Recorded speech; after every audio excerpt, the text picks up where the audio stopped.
Richie Tang Tang, give me rock. Oh, run, Nico, hey, nay, no. Richie Tang Tang, give me rock. Oh, run, Nico, hey, nay, no. All the spirit feeling springing round my head makes me feel glad that I'm not dead.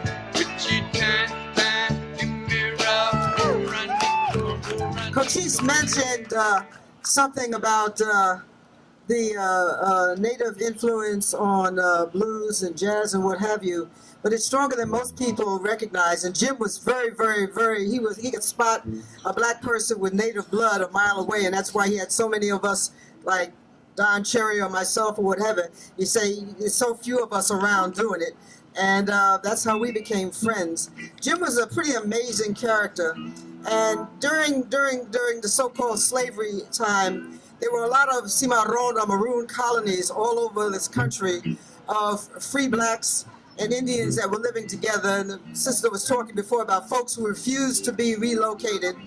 And a lot of the blues came out of that. I live right now in West Oakland. West Oakland was blues heaven for a minute. Then, of course, regentrification, or we call it relocation of the savages, took place, and it got torn down. But I want to take you to West Oakland during its heyday, and the Mississippi blues, the nasty Mississippi blues. By the way, I've got CDs and books if anybody's interested in my stuff. See me, I'll be sitting over there. But and these guys tell me they know how to go there. So I want to take you to the lowdown Mississippi blues, and I want you to hear not only the African influence, I want you to hear that Native American influence in there, because it's definitely there. It's a strong, powerful music, and at one time it was the only newspaper in this country. I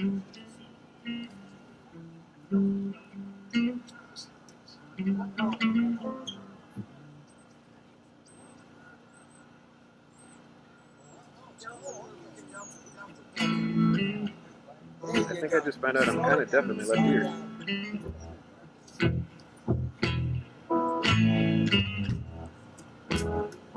Jesse's kind of deaf in his left ear.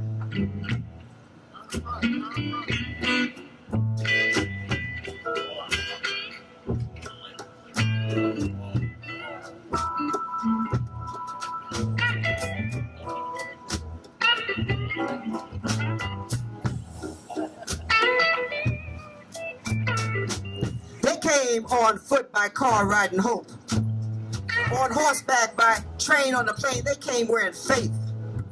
Pockets full of dreams, running from cotton fields and chopping cane. They came running, knowing better was waiting, carrying their whole lives in paper bags, carrying guitars on their back, sacks full of tall tales and blue songs of a home they knew they'd always miss, but swore they'd never go back to. They came by ship, discharged, scars, wounds no time could heal, released from military hospitals on West Coast shores they'd never even seen. Battle fatigue, confused, feeling used, they came in droves from the wars. Shell-shocked and tired, looking for home, and when they didn't find it, they built it, and say on any night West Oakland, you might run into migrant workers straight out the cotton fields of Georgia, strutting their stuff and partying and bumping and grinding alongside the armies and ditch diggers, tradespeople, unemployed PhDs who were never told they were unemployable.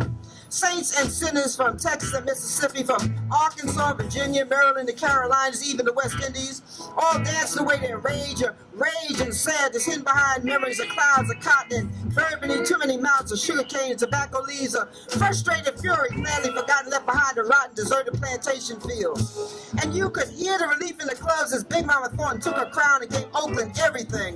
Everything woman gave us, everything she wasn't allowed to give in the South.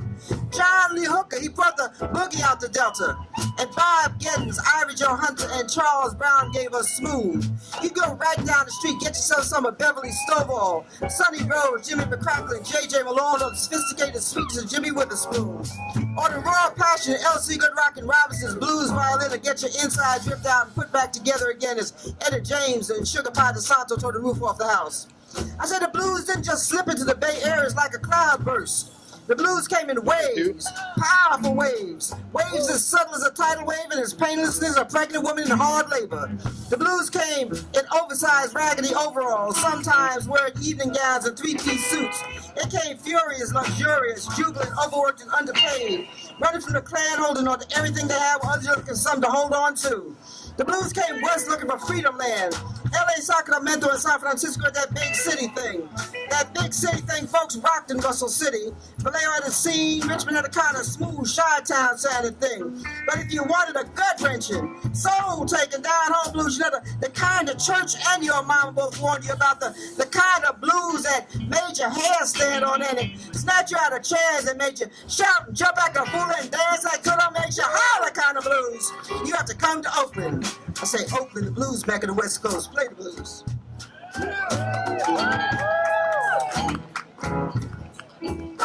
Now, if you know that Native American heartbeat sound, listen, it's there. And if you don't hear Molly and that music out of the Cherokee Nation and what have you in there, it's a hole in your soul. Come on, play the blues.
I say it's in the air we breathe and it just keeps on coming and coming and coming and coming and coming and nothing and nobody can stop it. Other folks keep their big head stuck way up in the clouds when it all comes down to earth.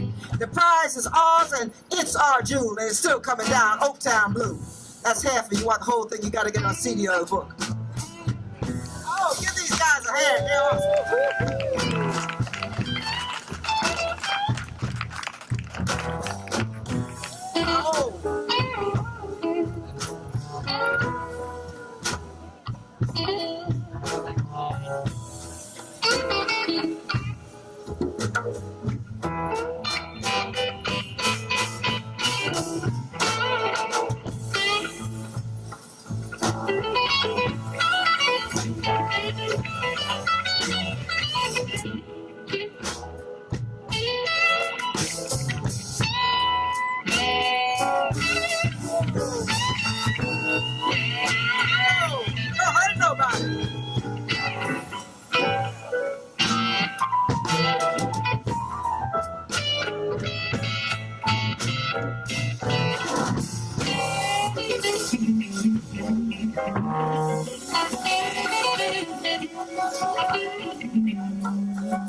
Oh, that's the blues. Come on, give him a hand.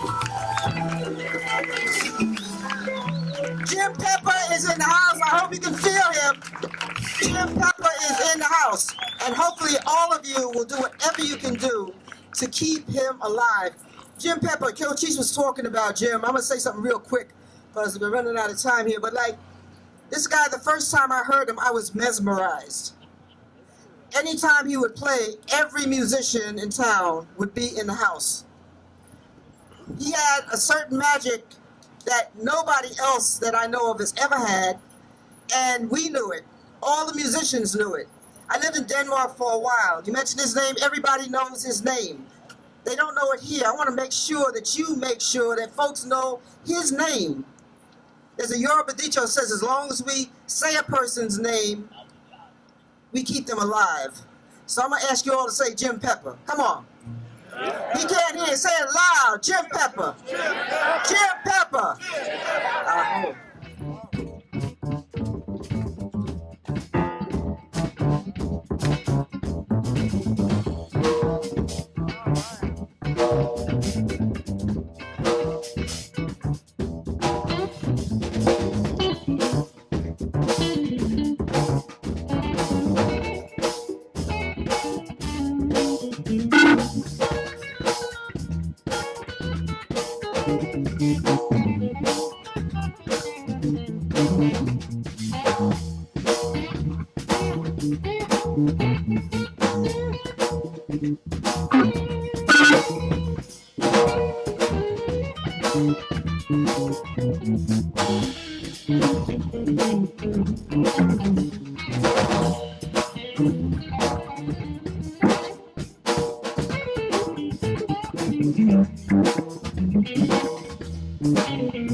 Okay, you know, there are certain people who are doing very strange stuff to this planet that we live on. They've lost sight of reality. They don't realize that the Creator and Mother Nature have his own plan, and they can't win, these people who are doing this crazy stuff. So this is called Big Mama's Miniature Miracles. And for those folks that don't think that nature can take charge of the situation, hopefully this will remind them.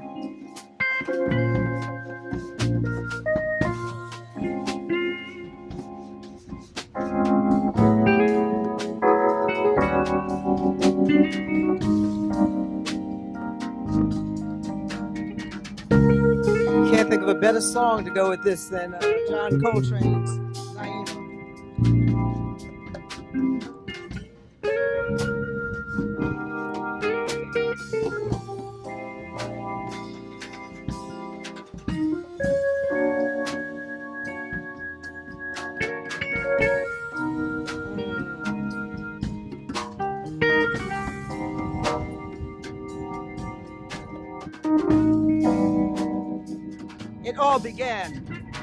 It all began with a little drop of dew as stupidity knocked down too many trees, and the rain ran away when the clouds disappeared, and arrogance lost its mind. Next come some big money jerks.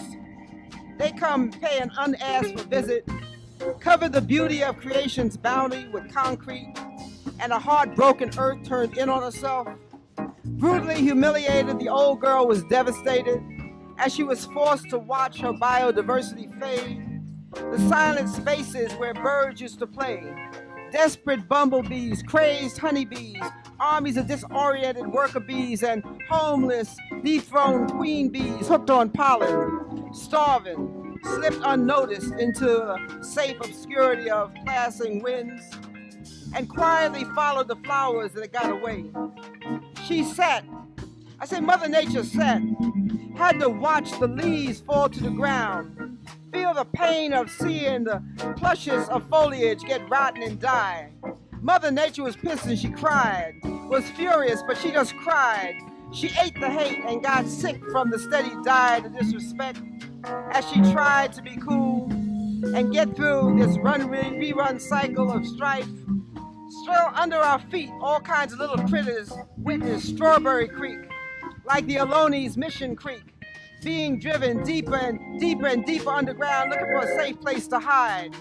As sniveling, greedy hypocrites worked real hard, trying to look all pitiful, boo-hooed and tried to look like they were pushing tears aside, in denial of their own treacherous handiwork. Then had the nerve to curse the desiccated blandness of the land and the floods of madness that brought about the nothingness of droughts, a soulless duplication of the dryness of arrogance's own lack of humanity and imagination. A continuous saga, bankrupt drama, the arrhythmic dance that comes from worshiping dollars, and the complete disregard of common sense. Greed wrapped itself from head to foot, masked the sterile suicidal shame in their own self-pity, and were so unbelievably busy feeling sorry for themselves that they completely lost sight of the fact they were only a small part of life.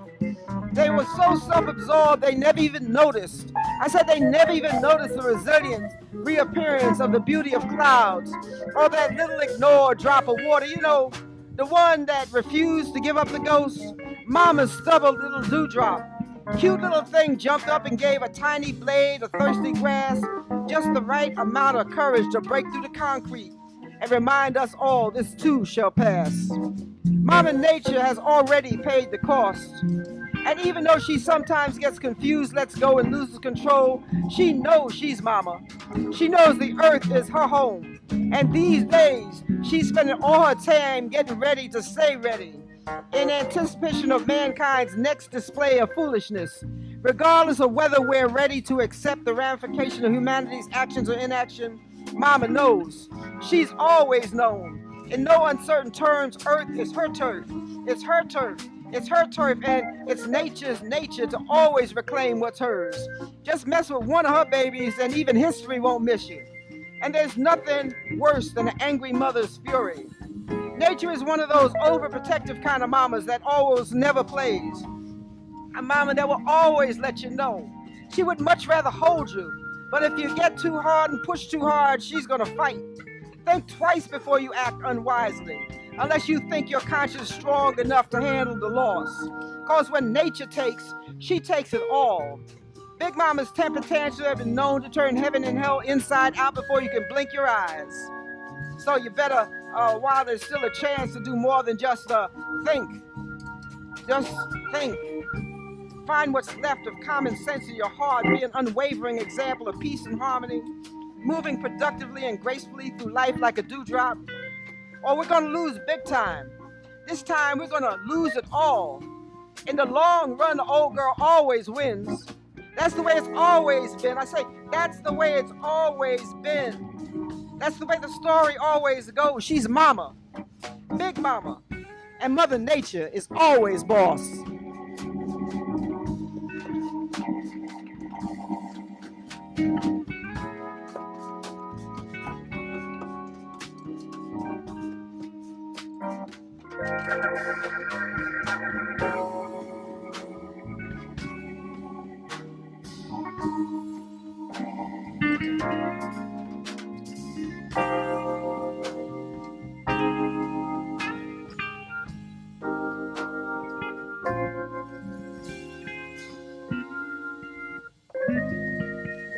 A big hand for all these beautiful men up here, Cochise and you and our lovely dancer who's been working real hard the whole time.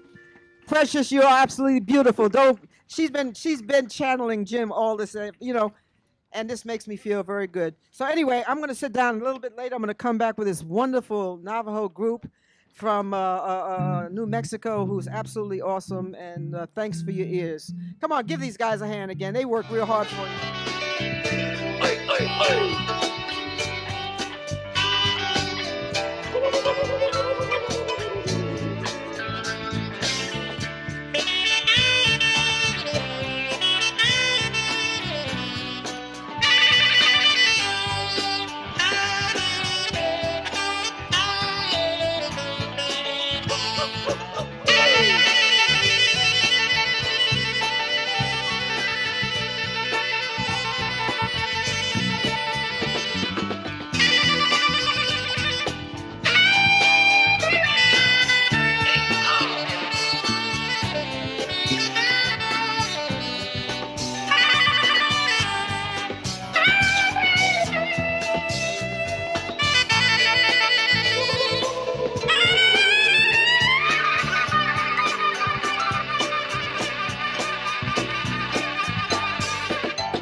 Give me right.